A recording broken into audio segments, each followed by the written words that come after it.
Hey, what is up guys? Welcome back to the channel and welcome back to Gran Turismo 7. So I'm going to continue my review of the cars from update 1.38, this time moving on to the Honda Civic Type R FL5 from 2022. So the FL5 feels like one of those cars that Gran Turismo 7 players have been absolutely begging Kaz for every time the car silhouettes would come up, alongside something like the Corvette C8, which we obviously finally got towards the rear end of 2022. And well, now the FL5 finally joins and updates the Honda Civic to its most up-to-date generation.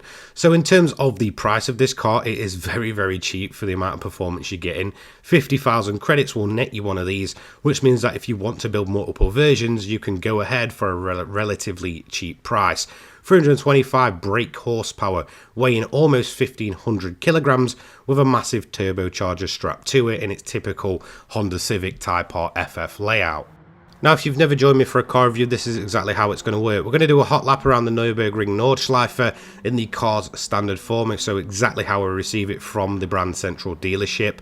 Then we'll go ahead, fully upgrade it. We'll not bother with fine tuning because this can just give cars far too much of an advantage, so we will fully upgrade it, just not go into the fine tuning details, and we'll lap it around the high speed ring to see where that then appears on our modified lap time leaderboard. Now let's just quickly move on to the FL5 and discuss the car in general, and we'll talk about it in the context of GT7 as well.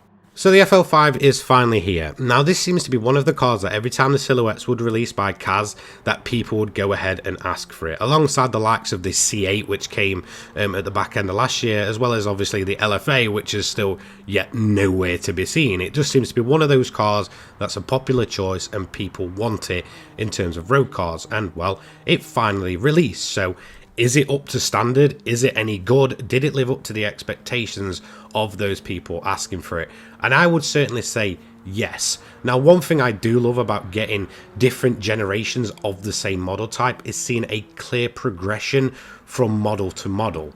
Now, in terms of the most recent 3 Type R Civics, we have all of them covered. So we have the FK2, the FK8, and then obviously the FL5 being the most recent one. And out of all of them, this is certainly the most refined of the bunch. There is no question about it. From a performance standpoint and track potential, the FL5 is the best of the best when it comes to the Civic Type R generations, and perhaps the most refined FF car in the entirety of GT7. You know, it's that good that sometimes you actually forget it's an FF layout car. Usually when you hop in an FF car, you're just kind of expecting understeer galore. You know, as soon as you start putting the power down, that car's going to start kicking itself all the way off the track. It's going to understeer like crazy. But in terms of the FL5, that seems absolutely so refined that it just sometimes forgets it's an FF car. In all honesty, that is how good it feels. Sometimes I was driving this and I completely forgot it was an FF car, and that is credit to obviously Honda and the FL5 itself, that it's just so good at what it does at this point that it's just absolutely incredible. And that's one thing when it comes to these what are typically hot hatchbacks or, you know, sporty versions of road, you know, standard models. Most of them would, you know, in the modern day go down the likes of the four-wheel drive way, and you know, they'll kind of go down those areas because they are obviously usually typically much better for driving, whereas the Civic Type R has always retained its FF layout, and I respect it for it. And it's gotten to the point where it is just so refined and so good at what it does that sometimes you will just genuinely forget this is an FF car. Now, this is actually going to lead me into a point that is very, I guess, preference heavy, and some of you may disagree, and you are free to disagree, but when it comes to the styling point, it almost feels far too sensible. And again, it kind of goes with the refinement of these cars. For me, Civic Type Rs have always been absolutely ridiculous looking things. They've always looked crazy, they've always looked aggressive, and whilst yes, the FL5 looks good, don't get me wrong, it kind of loses that charm and that ridiculous looks that especially more recent generations of Honda Civic Type Rs have always had. You know, looking at the FK2 and the FK8, they've always looked ridiculous. They've got big wings, vents, you know, all sorts and everything that just kind of makes them stand out and look so aggressive, but you know, very purposeful. Whereas the FL5 feels not only more refined, but they've definitely took a step back in the styling point to make it look a lot more sensible. And to be honest, in my opinion, it makes the car actually lose some of its charm that makes it a Civic Type R. For me, Civic Type Rs have always been great looking cars because they are so different from the road going versions. You typically look at a Civic and think, okay, you know, cool, a Honda Civic, you know, it looks okay, but then the Type R will just be sat there and looking absolutely ridiculous with vents, wings, everything, and it really does kind of transform the look of a car from a typical grocery getter to some absolutely ridiculous, aggressive front wheel drive track beast. And I feel like the FL5 just doesn't do enough in terms of its aggressive looks. It looks just far too sensible for my taste, and it does lose some of that Civic Type R charm that has kind of been built up, especially in the last few generations. Does that mean the FL5 is a bad car? Absolutely not. That is going to be down to people's preference and personal taste of what they expect from, you know, a grocery getter turned into an absolute track weapon. You know, for me, I expect it to just look a bit more in your face, and whilst, yes, it still looks kind of sporty, you know, it just doesn't do it enough for me. But again, that is complete personal preference. You're free to disagree with me on that one, but that's just what I've come to expect from Civic Type Rs, and it's definitely not a bad car. There is no doubt in that this car has one goal in mind, not only being usable every day, but being an absolute animal around the track, and it succeeds and exceeds every single previous generation of Type R. This is the best of the best, if not the best FF layout car perhaps ever in GT7. It's just absolutely incredible. There is no doubt in that. So let's talk a bit more in detail about the performance. Now, obviously, like I said, this is an FF layout car. It retains that just like every other previous generation of Honda Civic Type R, and it is just that good at being an FF car that sometimes it seems to forget it's an FF car. Now, I drive a Civic Type R in real life, and yep, understeer is definitely a thing in these things, and it's just part of their charm and part of their fun. And like I said, this thing is just so good that it just kind of gets rid of that nearly entirely. Yes, it is still there, but it's certainly not as in your face as you kind of feel from some of those older generation Civic Type Rs. So yes, it is very good as an FF car, if not too good and too refined. Now, in terms of the brakes and, you know, the overall top speed, acceleration and stuff, braking absolutely fine in this car. It will do the job that you want it to do. I wouldn't say it's like mind-bendingly quick to slow itself down, but it certainly will do the job that you want it to do. In terms of acceleration, it's much better than I expected. With this being an FF layout car, I expected it to absolutely spin up its tires, but it just doesn't do it half as aggressively as some of those older generation Type Rs.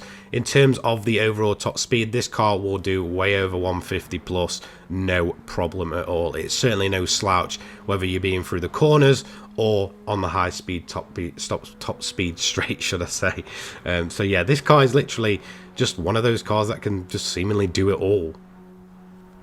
And don't you think I've forgotten the most annoying thing about this car? The shift beep. Yes, it's worth a mention. If you're going to be driving this car in VR, expect to hear that beep over and over and over again. And if you're going to be using the likes of bumper cam, then, well, you're still going to hear it. That shift beep will be ingrained in your mind and be playing over and over again in your head the more you use this car. Yes, it's very, very annoying, and I wish there was an option to just kind of turn it off. You know, okay, it's cool, but it's a Type R. I want to absolutely smash the rev limiter. It's just standard at this point. So that is the only real criticism I have for this car. In terms of the lap time, though, it's quite interesting. The Garage RCR Civic does retain being the fastest car of the two that we reviewed so far. Now, this car sits at 529.55 pp. In terms of the overall time, it was a 656.874, smashing the Corolla Maurizio edition, and sits 11 out of 12 in my 600 pp category. Not too shabby, and definitely exceeded my expectations in terms of an FF layout car being thrown around the Nürburgring. But we're not done there. As you can see in the background, we've gone for a full TCR layout of this thing, and now it's time to fully modify it and hit up the high speed ring for our fully modified lap time. This is where this car absolutely comes alive, and well, the refinement on this thing really shows its true nature. It's ridiculous. In fact, I'd go as far to say it's absolutely superb. So we're going to hit up the lap here at the high speed ring, and straight away one thing I noticed that it's just not held back by its top speed. A lot of these cars, because I can't fine tune them, lose a lot of top speed, but this thing actually hit 200 plus without any fine tuning in a car that's front wheel drive. And the handling overall on these racing softs was so planted that once again I completely forgot it was an FF layout car. It was just absolutely ridiculous, and this is where this car outright proves that it is the best FF layout car in the entirety of GT7. I'd go as far as saying this thing fully upgraded is better than even the Group 4 FF layout race cars. It feels absolutely fantastic. It's fast and has the ability to hit over 200 miles per hour. Its handling is absolutely ridiculous, even without any fine tuning. And those brakes, well, this thing will stop on a dime now. It is really the most refined, fine-tuned, I guess, economy car turned into a track day monster that I've ever driven in GT7. In all honesty, this was one of the most enjoyable laps I think I've ever done in this game. It's a brilliant car, fully upgraded. Now, in terms of the overall lap time, this one rounds out the top 10. 734.86 pp. Saturn Racing Softs, it did a 108.668, just slightly slower than the four-wheel driving Pretzer WRX, which came a few updates ago, and just a little bit off the likes of the GAC Maverick, which we all know is a ridiculous top speed monster. This thing is absolutely fantastic upgraded, and it once again smashes the Marizzo by a couple of seconds. So there we go, that is the second of the update 1.38 cars reviewed. This is the FL5 Civic Type R. Did it live up to my expectations? No, it absolutely blew them out the water. I did not expect this car to be as good as it actually is. This is a fantastic machine, and it is perfect at what it does. It is so well refined, and there is no question about it. This is the absolute best version of a Civic Type R, if not the best FF layout car in the entirety of GT7, if not in any racing game. It's absolutely fantastic, and well, I cannot question that. So it does seem the FL5s kind of took away some of that Civic Type R ridiculous and charm to kind of make way for being a more refined experience, and it absolutely smashes that out of the park. Thank you so much for watching. Don't forget to leave a like, comment, subscribe, turn your notifications on so you don't miss an upload from me. I upload GT7 and motorsport related content each and every day for your viewing pleasure, and I will see you in the next one. Take care, guys. Peace.